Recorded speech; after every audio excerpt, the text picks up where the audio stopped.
Josage de jeu de rôle qui fait son résumé de partie de Pathfinder 2 lors de Draconis le dimanche matin.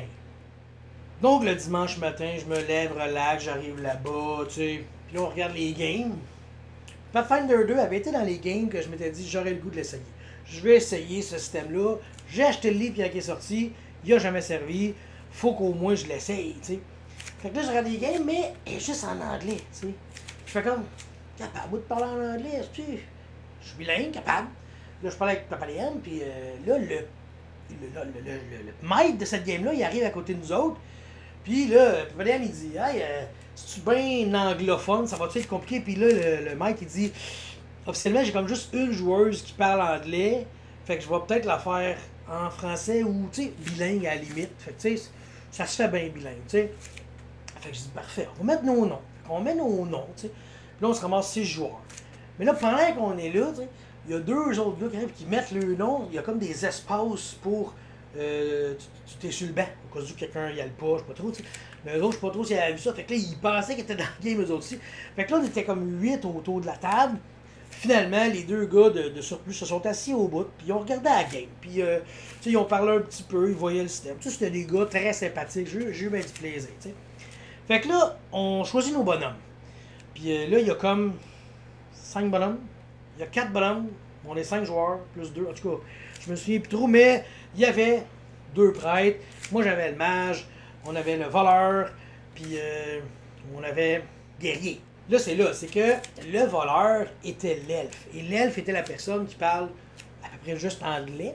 Fait que là, la blague a été que quand on parlait en anglais, on parlait en elfique. Tu vois ça cool. Mais moi, j'ai aimé ça. Pour vrai, là, c'est juste ce petit détail-là mettait une ambiance, rehaussait le roleplay. Fait que des fois, on parlait en anglais avec l'elfe, puis tu sais. Fait que ça, c'était vraiment cool pour ça, tu sais. L'aventure, ben de base, un peu comme Diratia que j'ai fait plus tôt cette semaine, là. On s'est comme fait lancer dans l'aventure, ok? Il y a ci, ça, vous entendez des bruits en dessous d'une boutique, allez voir ça. Parfait, on y va. Puis c'était une map. Il a déplié une belle grosse map. Il a caché des sections avec des livres pour qu'on voit qu'est-ce qu'on voit pas. Puis là, on arrive là. Là, on joue. Bon, là, c'est du Pathfinder 2. C'est du système des 20. Moi, j'ai joué longtemps à Pathfinder 1. J'ai joué longtemps à Donjon Dragon 3e édition. Pas tant que ça. J'ai joué à 5e édition. Moi, je trouve que c'est tout le même bassin. OK? Il simplifie les affaires, il en complique d'autres, mais c'est le même jeu. OK? Pathfinder 2, qu'est-ce qu'il y a de cool? OK? Il y a le nombre d'actions. Parce que par tour, tu as 3 actions plus une réaction. Puis, tu as des actions qui coûtent plusieurs actions. Tu sais, mettons là, je vais lancer Magic Missile. Non, ça s'appelle Force Barrage. Je vais lancer Force Barrage. Je peux le faire avec une action, je lance un missile, mais pour le même prix, je peux prendre 2 de mes actions pour le lancer à 2 missiles, puis 3 de mes actions pour tirer 3 missiles. Mais c'est que là-dedans, tes actions, déplacer en est une action. Fait que tu sais, si je bouge pas, ben je peux faire tirer 3 missiles. Si je bouge une fois, 2 missiles. Puis si je bouge 2 fois, hop, hop, 1 missile. Ça, c'est intéressant dans le système de, justement, tu peux grader la puissance de certaines choses. Tu peux faire aussi plus d'attaques. Une autre affaire cool, c'est que tu peux t'entraîner dans des skills. Fait que là, tu as un skill qui n'est pas train du tout. Là, après ça, tu peux t'entraîner pour devenir comme plus 2. Te réentraîner, plus 4. Puis une autre fois, plus 6, je pense. Il y a comme 3 niveaux d'entraînement. Ça, c'est quand même bien aussi. Je trouve ça OK. Après ça, les crits. Les crits puis les fails, ça, j'aime bien ça. OK? Parce que un crit, ça a toujours été, tu roules 20, tu crit. Dans celui-là, c'est 20. Mais si tu roules 10 de plus que la difficulté aussi, c'est un crit.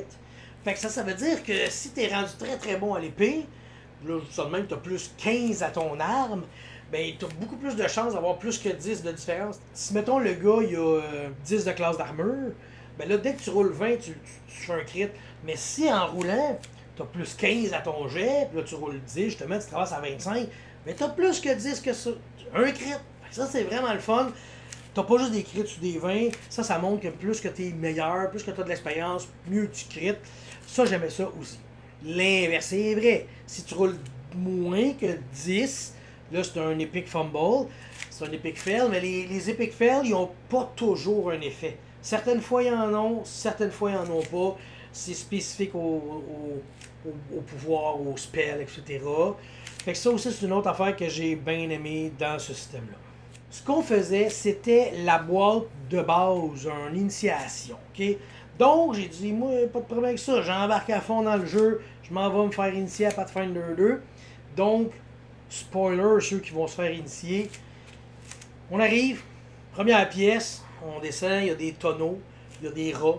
Puis là, on se met à tuer des rats. Puis tu sais, j'ai dit, moi, je suis là pour m'amuser. Fait que là, j'ai fait des moves, genre sauter par-dessus des tonneaux. Quitte à me planter, ça aurait été cool, mais j'ai réussi mon jet. Pong, tirer l'image missile d'un rat. Ça a bien été. Là, on arrive à la pièce suivante. Fait que là, on a un combat de fait. On arrive à la pièce suivante, il y a une falaise. Fait que là, on peut faire des jets pour descendre la falaise. Et voilà une place que si tu voulais moins que 10, tu te plantais en bas de la falaise, puis tu aurais pu te faire mal, tu sais, puis tu avais comme 2 jets à faire. Tu as le premier pour descendre la moitié, puis l'autre jet pour descendre l'autre moitié. Fait qu'on a mis une corde, ça a bien été. Là, on arrive en bas. Pièce suivante, plein de toiles d'araignée. Fait que là, je suis comme, regarde, on va prendre une torche, mettre le feu aux toiles, juste pour brûler tout ça, et démasquer, dévoiler l'araignée qui se cache. Et effectivement, il y avait une araignée qui se cache, puis elle était pas contente. T'sais. Fait que, on réussit à la tuer. Ça va quand même vite, les combats. J'ai pas trouvé que le nombre de rounds s'est tiré à date. On était bon niveau, par contre, on était niveau 1, mais là, les combats étaient quand même assez rapides. Je pense que nous, on ralentissait le combat plus, parce que des fois, c'était acquis, ok, je brasse quoi, tu sais.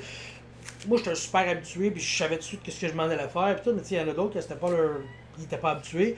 Je les respecte à 100%. Draconis, c'est pour ça. C'est pour initier des nouveaux joueurs, c'est pour initier des nouveaux jeux. Donc, paix dans le monde.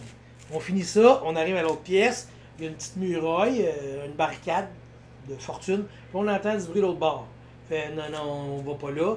Tout là est ouvert, on va aller de ce bord-là à la place. Puis là, on s'en va là. Il y a un petit ledge pour monter avec une porte en haut. Ça continue. Là, on arrive au fond de la pièce, parce qu'on laisse le ledge là. On dit on va pas grimper, on va aller voir tout ce qu'il y a à notre plancher. On arrive là, c'est des kobolds. Il y a des petits kobolds dans une pièce qui sont en train d'essayer d'ouvrir une porte barrée, puis il y a des crates, puis des tonneaux, puis tout ça, puis ils gossent là-dedans. Fait que là, on arrive là, puis nous autres, on a géré ça en diplomatie. Hey, faites attention, vous n'avez pas d'affaires ici, ça c'est pas à vous, allez-vous-en, passez par ailleurs, coxez-moi votre caisse, sinon vous avez des taloches. Fait qu'on les a diplomatisés, puis ils sont partis. Là, ils ont pris comme un chemin, ils ont ouvert une porte, tout ça. On a comme décidé d'y suivre, voir, tu sais. Puis on arrive là, puis là on voit qu'il y a un piège. Ah ben, ils nous ont laissé le piège des jambes. On le désamorce. Faites de même le piège. Des cops. On arrive dans une autre pièce. Là, il y a une statue avec 2 mains comme ça, une table, et il y a 9 pièces d'or sur la table, tu sais. Et il faut, en gros, découvrir en 2 pesées quelle est la fausse pièce de monnaie. T'sais. Ben ça c'est mon genre d'affaire. Moi là, du player skill au lieu du character skill, j'aime ça. J'aime ça les énigmes. Puis je semblais le seul à triper à ce point-là ces énigmes. T'sais. Je jouais le mage en plus, fait que c'était logique. T'sais. Fait que je disais, est-ce que vous me faites confiance, je vais essayer de quoi? Fait que là, je vais voir. Fait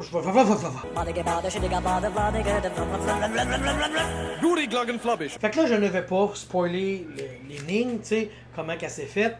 Mais je fais l'énigme, puis au final, tu sais, la manière que j'utilisais, j'avais une chance sur 2 de me tromper. Bon, c'est acceptable comme statistique. Mais il y avait un gars assis à côté, quand il m'écoutait le faire, il me disait, ah, c'est pas comme ça qu'il fallait le faire, tu sais. Puis je me dis, ah non. Je l'ai fait de même, puis finalement, là, genre, tu sais, quand un gars est plein de marde, là, ça c'était moi, ok? Il y a 9 pièces, je fais mes affaires, puis ça a donné que la pièce qui est restée sur la table, c'était la fausse, fait que je l'ai trouvée tout de suite. Mais tu sais, moi je mène une bonne vie! Fait que c'est sûr que des fois, le karma, il m'encourage. Fait que je l'ai trouvé tout de suite sans problème, tu sais. Après ça, lui, il m'explique la technique qui aurait marché aussi à 100%, full proof. Puis j'ai comme, ah, c'est vrai, je suis intelligent, mais pas autant que cet homme-là. Bon. Fait que, après ça, on revient, parce que là, il y avait le petit ledge. On remonte le ledge, on ouvre la porte, puis il y a un petit bassin d'eau. En gros, ce bassin d'eau-là, tu n'en buvais et ça te ramenait à tous tes points de vie full. Après ça, on n'avait pas perdu grand point de vie. Après ça, on revenait et on arrive en ayant ouvert en ayant résolu l'énigme. Ça a ouvert une porte, on a pogné des affaires dedans et on a réalisé qu'il y avait un mécanisme qui activait un quelque chose, un piège ailleurs. T'sais. Puis là, on arrive dans la dernière pièce, on ouvre la porte et là, il y a 3 kobolds. Un genre de boss, puis 2 autres. Fait que là, on rediplomatise. OK, allez surveiller vos amis, c'est dangereux, blablabla, ils font des niaiseries, gna gna gna. Finalement, il y en a 2 qui partent, mais le boss, il se laisse pas amadouer, lui. Mais nous, on le sait pas. Fait que là, moi, ce que j'ai fait, c'est que j'avais peur que les kobolds qui sortent s'en aillent activer le mécanisme. Ça aurait pu être dangereux, ça, là. Je sais pas ce que ça fait. Fait que moi, je me suis mis dans la porte, j'ai dit, si quelqu'un passe, Magic Missile, main brûlante, n'importe quoi. Je le fais mal, ça passe pas, là. Finalement, ils ont vraiment passé tout le reste, fait que c'était correct. Et on a tué le kobold boss aisément. En gang, on était 5 contre 1. Il a crissé à voler de sa vie. T'sais. Mais il nous a quand même fait mal. Il pitchait des pièges à terre. Fait que cette aventure-là s'est terminée là. C'était excellent comme aventure d'initiation. J'ai quand même aimé ça, mais tu sais, ça reste que c'était Pathfinder 2. Fait que tu sais, j'ai réalisé que on dirait que j'ai pas trippé tant que ça. J'ai pas fait oh my god, tu sais, il y avait rien de nouveau. Puis le nouveau était pas, tu sais, est-ce que ça justifie l'achat d'un nouveau livre à 80$? Je ne sais pas, pour 3 règles intéressantes, t'as peut-être mieux de continuer avec ce que t'as.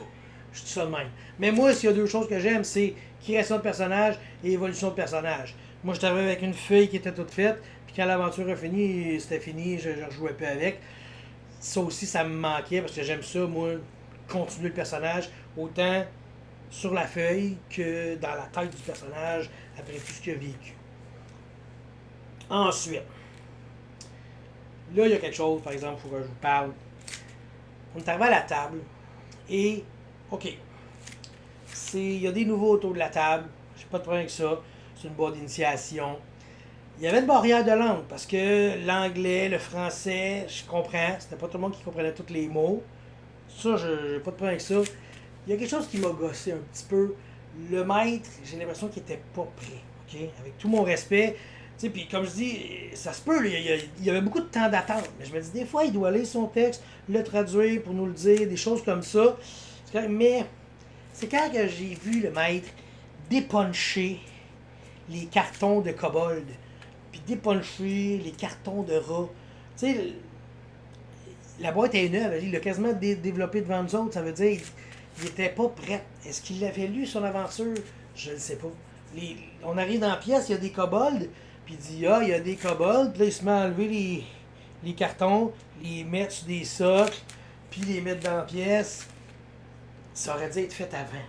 Je pense, là. Il me semble que si tu envoies une convention, puis tu vas initier des gens, il faut que tu drives ça, il faut que tu montres. Il y avait ça. Il manquait un petit quelque chose. Tu sais, je sais pas ce qui s'est passé, mais ça, à mon avis, ça aurait pas dû. Ça, c'est pas du temps d'attente qu'on aurait dû. T'sais. C'est sûr que pendant ce temps d'attente-là, on faisait du roleplay, on faisait bien des blagues, on niaisait. T'sais, c'était comme. On faisait des blagues genre in-game. Donc, on décroche pas. Mais on disait des méchantes niaiseries. Je me souviens plus de tout ce qu'on disait, parce que bon, moi et PapaDM ensemble, des hostiniaiseries, on en dit tout le temps. Là. Mais tu sais, c'était ça. Il y avait beaucoup de longueur dans cette attente-là. Je n'ai parlé avec PapaDM, puis lui, il dit, ben, c'était pas si pire. Sauf que lui, il me contait qu'il avait pris une autre game avec beaucoup de longueur, tu sais. Fait que, et Chris, j'imagine pas sa game, je me serais ouvert les veines. Fait que, ça a été une game, tu sais, le système, c'est le système de Pathfinder, mais je savais dans quoi je m'embarquais, fait que j'avais pas rien à chialer. J'ai aimé jouer mon personnage, moi j'adore ça, jouer des mages. Le groupe était super plaisant, tu sais, c'est ça, il y avait 2 personnes qui avaient à peu près jamais joué, il y avait des anciens qui avaient joué plus, tout ça. Le mix, mais c'est vraiment ça, la préparation. Je ressentais un manque de préparation, donc si vous êtes DM à Draconis, faut vraiment être prêt parce que t'as du monde qui attend après toi, tu sais. Fait que c'est ça mon message. Sinon, ben, ça va être ça. Je vais arrêter de parler de Pathfinder 2. Mais Si vous avez la chance de pouvoir l'essayer, essayez-les. Parce que, regarde, si tu as déjà joué à Pathfinder 1, va essayer le 2. Moi, je te le dis, ça m'a pas fait que, oh, j'ai le goût de changer du système. D'ailleurs, une affaire d'initiative que je suis pas sûr que j'ai compris. Des fois, je brossais mon dé, puis c'était des flats. Des fois, je rajoutais quelque chose. Tika. J'arrête ça là, parce que je pourrais m'étendre beaucoup plus longtemps en faisant des... Mais je vais arrêter ça là.